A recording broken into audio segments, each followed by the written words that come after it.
안녕하세요, 여러분. 세상을 바꾸는 사람들의 영상 굽는 마을에 오신 걸 환영합니다. 오늘의 이야기는요, 용서입니다. 여러분, 여러분에게 용서는 어떤 의미가 있나요? 우리가 쉽게 생각할 수 있는 거는 집에서 아이들이 잘못하면 부모님께 용서를 빌기도 하죠. 용서해 주세요. 이렇게 해요. 그리고 여러분들 사시면서 누구를 용서해 주신 적이 있나요?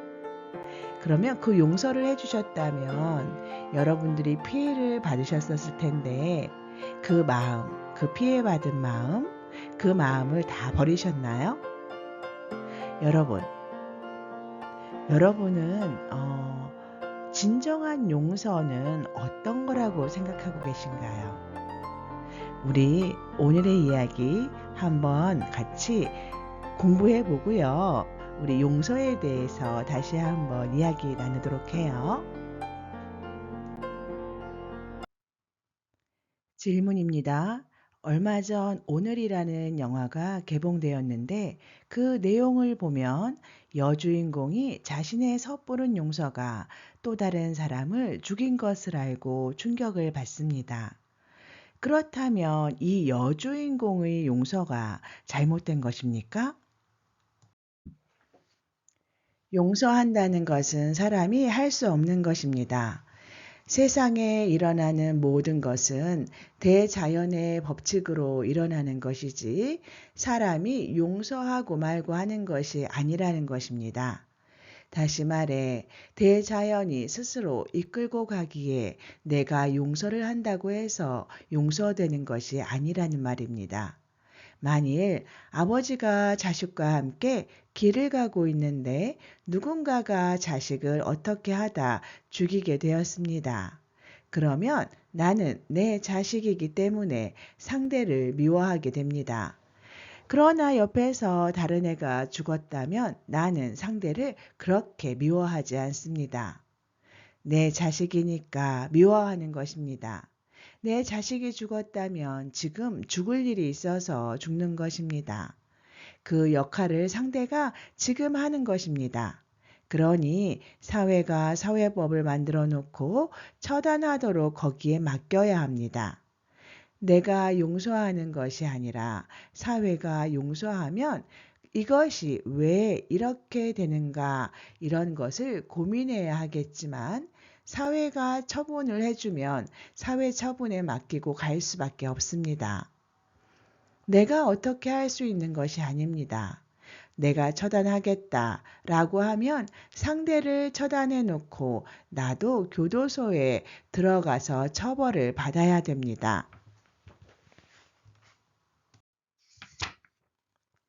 그리고 내 아들이 죽었으면 누가 제일 아픈지를 보아야 합니다. 누가 아프나요? 아버지가 아프겠죠. 같이 가다가 그런 일을 당했으니까요. 그럼 누가 환자입니까? 아버지가 환자인 것입니다. 그런데 만일 죽인 사람이 어디로 도망가고 안 잡혔습니다. 그러면 죽인 사람이 아버지만큼 아플 것이냐? 안 아픕니다. 그렇지만 그 사람도 피해 다니는 만큼 아픈 것입니다. 이것을 퍼센트로 따지면 어떻게 되겠지요? 70%는 내가 잘못했고 30%는 그 사람이 잘못한 것입니다. 그런데 만약 죽이고도 그 사람이 도망도 안 다니고 잘 살 수 있는 환경이 되어버렸으면 100% 잘한 것입니다. 항상 잣대를 댈 때는 누가 더 어려운가를 잣대로 대면 됩니다. 강도짓을 한 것이나 당한 것이나 사기를 친 것이나 당한 것이나 모두 당한 사람이 아픈 것입니다. 이것은 지금 나를 공부시키려고 대자연이 이런 결과를 만든 것이니까 받아들여야 합니다. 받아들일 수 없다면 어떻게 해야 하는가? 연구라도 해야 합니다. 이것을 깨치지 못하면 다음에 그보다 더 큰 아픔을 겪게 되어 있습니다. 더 큰 아픔을 분명히 겪습니다. 이것은 반드시 알아놓아야 될 덕목입니다. 앞으로는 바른 분별을 해야 합니다. 다시 한번 말하지만 사람이 사람을 용서할 수 없습니다. 이런 일은 내가 당할 수는 있지만 용서할 권리는 나에게 주어지지 않았습니다. 이것은 자연이 알아서 하는 것이기에 이해가 안 가더라도 이 답은 알아놓아야 좋은 것입니다. 지금까지 우리가 알고 온 방법으로 보면 이것을 답이라고 이야기해 주지 않겠지만 이해를 다 못하더라도 이때까지 그런 잣대로 가져왔던 것은 우리의 논리입니다. 이제는 답이 나오면 옳든 그르든 바다는 놓아야 한다는 말입니다. 사람이 사람을 용서할 수 없다. 이것은 대자연의 법칙입니다. 앞으로도 내가 용서한다 라고 하면 용서한 그 대가는 정확하게 받습니다. 용서하고 나면 분명히 뒤통수를 맞는다는 말입니다.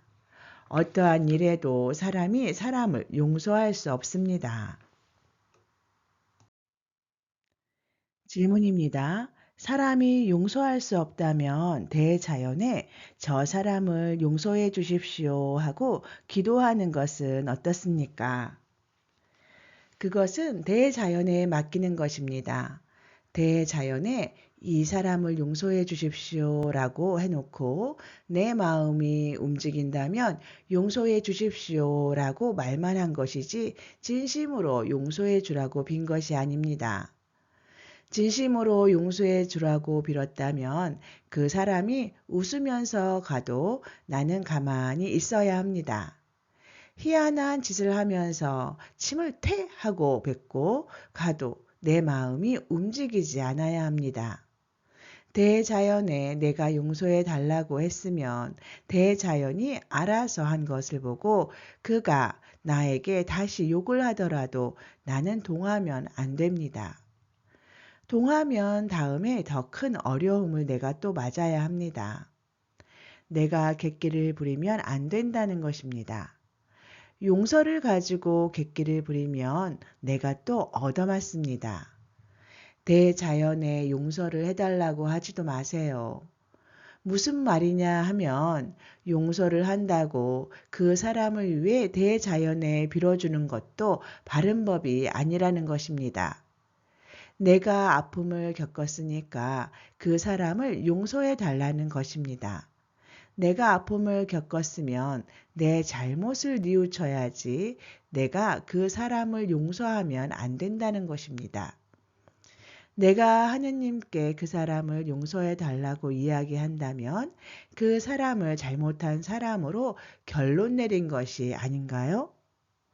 내가 아픔을 당했으니 내가 용서를 받아야 되지 어찌 그 사람이 용서를 받아야 되나요? 내가 왜 아픔을 당했는지, 잘못이 무엇인지를 찾아내야지 상대를 잘못한 사람으로 만들면 되나요? 이것은 우리 잣대로 판단하는 것이지 대자연에는 이런 법칙이 없습니다. 그러니 왜 용서를 우리가 할 수 없다고 하는지 원리가 여기에 있는 것입니다.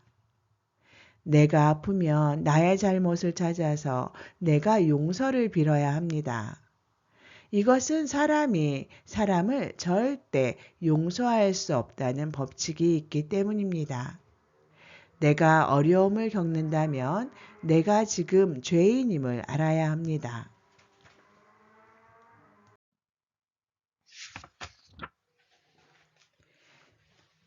질문입니다. 그러면 대자연에 저를 용서해 주십시오 하고 기도하는 것은 어떻습니까? 깨우쳤다면 스스로 됩니다. 그런데 깨우치지도 않고서 나의 잘못이라고 하더라도 잘못도 찾지 못해 놓고 대자연에 용서를 빌면 다음에 또 얻어터집니다. 잘못을 찾아서 잘못인 줄 알고 용서를 빌어야 합니다. 그런데 보통 사람들은 자기 잘못이 무엇인지 잘 모르고 내가 도대체 무엇을 잘못했는데 라고 합니다. 스승님께서는 잘못을 찾으라고 하시는데 어떤 식으로 찾아야 합니까? 종교에 가도 그런 것을 알려주는 사람이 없고 자기 스스로 찾기에는 너무 버거운데 어떻게 해야 합니까? 종교에 가도 알려주는 데가 없다고 하는데 이 사람에게 오면 알려주겠습니다. 사람은 나를 이해시키고 가르쳐 줄 사람을 찾아가는 것입니다. 찾아갔는데 내가 이해되게끔 안 해주고 나를 찾아주지 못한다면 실력이 모자라는 사람을 찾아간 것입니다. 종교에 가면 다 풀어준다고 누가 이야기했어요?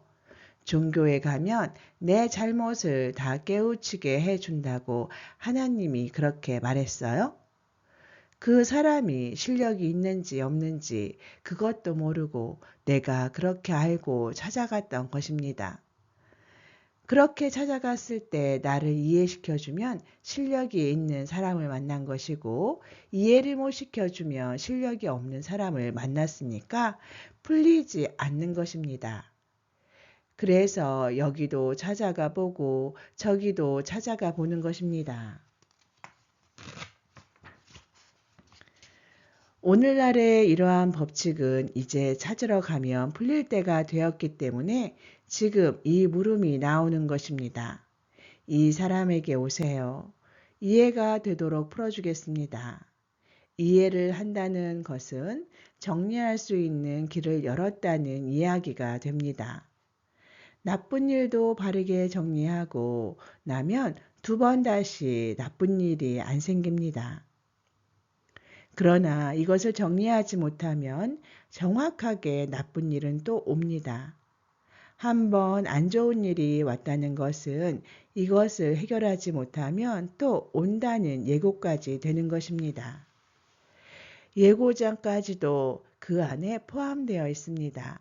그래서 교통사고를 한 번 당한 사람이 자꾸 당하고 병원에 간 사람이 또 가게 되고 교도소 간 사람이 또 갈 길이 생기는 이런 일들이 계속 생기는 것입니다.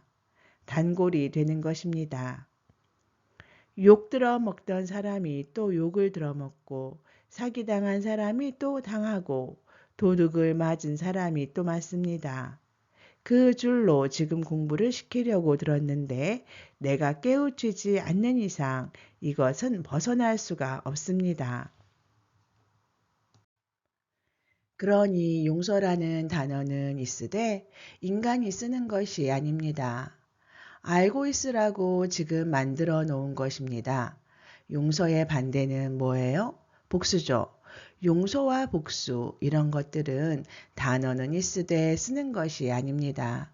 우리가 행동으로 하는 것이 아닙니다. 알게 해주기 위한 분별력을 갖게 해주는 것입니다. 그래서 자기가 나빠지는 것은 또 누구에게 말합니까? 지금 당장 모양새를 내 기분 좋게 해준다고 해서 되는 것이 아니고 내가 그런 일을 안 겪고 삶이 좋아져야 됩니다. 인간은 그런 것을 안 겪고 삶이 좋아져야 득이 되는 것입니다. 삶 자체에 도움이 되어야지 용서해주고 또 누가 아주 대단하게 보아주어서 내 기분이 우쭐해지는 것은 정확하게 다시 떨어집니다. 거품은 항상 꺼지게 되어 있습니다. 영화나 드라마를 보면 어떤 아픔을 당한 사람이 마지막에 복수를 하면서 권선징악과 인과응보가 당연한 것으로 묘사하는데 이것은 전부 다 잘못된 것입니다. 그러니까 거기까지만 나오고 뒤의 것은 안 나옵니다. 항상 영화 같은 데에서는 복수를 하고 짜잔 하며 끝난다는 말입니다. 복수를 했으면 감옥에 가거나 아니면 평생을 도망 다니며 살아야 합니다. 복수의 집념 때문에 보낸 그 시간만큼 정확하게 도망 다니며 살든지 교도소에 들어가서 감옥에 갇혀 살든지 분명히 불안하게 살아야 됩니다. 과연 그것이 복수한 것일까요? 내가 집착을 가지고 잘못한 만큼 그 벌은 내가 받는다 이 말입니다. 여러분, 지금까지 오늘의 이야기 용서였습니다. 용서 어떻게 생각하고 계셨나요? 예, 제가 용서라는 게 우리가 사람이 할 수 있는 거라고 생각했었습니다. 그러한 어떠한 제 신념 아니면 저의 고정관념이었던 거죠. 그러다가 제가 정법 강의를 맨 처음 접했을 때 가장 감명 깊게 들었던 강의가 용서라는 강의였습니다.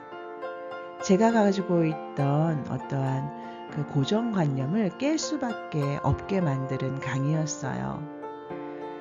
사람과의 관계에서 항상 누구는 잘잘못이 있다면 누구는 잘못을 했고 누구는 잘못을 안 했을 수도 있다라고 생각을 했으며 또 용서해 주어야 한다. 용서할 수 있다. 이런 마음을 가지고 있었습니다. 그리고 또 무언가를 했었을 때 내가 잘못했으면 용서를 받아야 되겠다라는 마음도 있었어요.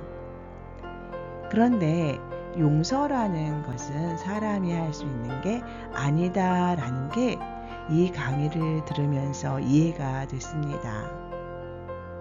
네, 여러분들은 어떠신가요? 우리가 누군가를 용서했다고 해도, 그쵸? 아니면 복수했다고 해도 그거에 대한 감정을 우리가 100% 없앨 수 있을까요? 그런데 없애야만 하겠죠. 우리가 누구한테 복수하면서 보내는 시간, 누구를 용서 못해서 우리가 마음속에 이렇게 담고 있는 그 시간, 그 자체가 집착이 되고 내 삶을 한 뜸 더 성장하게 못 만드니까요.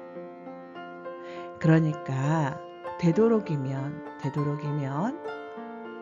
마음속에서 누구를 용서하겠다는 마음, 그리고 또 복수를 하겠다는 마음을 놓아야 할 것 같다라는 생각을 해보았습니다.